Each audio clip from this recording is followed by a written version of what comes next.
এখন আমরা class 9-এর chapter 8.3 এর 8-এর দাগের অঙ্কটা নিয়ে আলোচনা করব। তো এই উৎপাদক বিশ্লেষণটার ক্ষেত্রে আমাদের এখানে খুঁজে নিতে হবে সূত্র কোথায় আছে।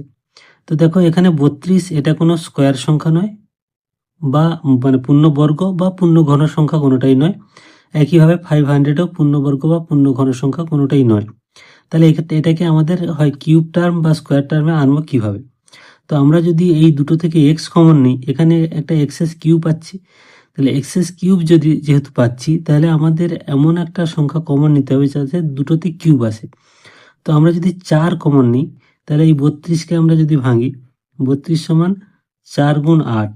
দেখো 4 কমন নিলে 8 একটা কিউব সংখ্যা, 2 এর কিউব।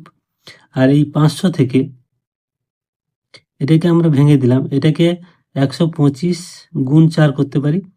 তাহলে 4 এখানেও এটা দুটো থেকে কমন পাচ্ছি, আর 125 এটা কিউব, পূর্ণ ঘন সংখ্যা 5-এর কিউব।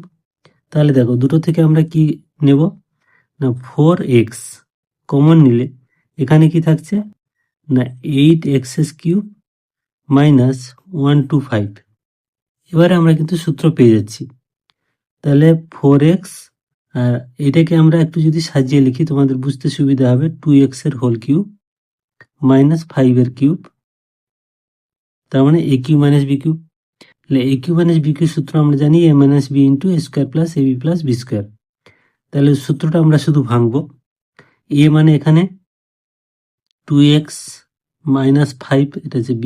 তাহলে a minus b into a square মানে 2x এর হোল স্কোয়ার মানে 4x square plus ab, 5 2 10 x ab plus b square মানে 5 স্কোয়ার কত 25।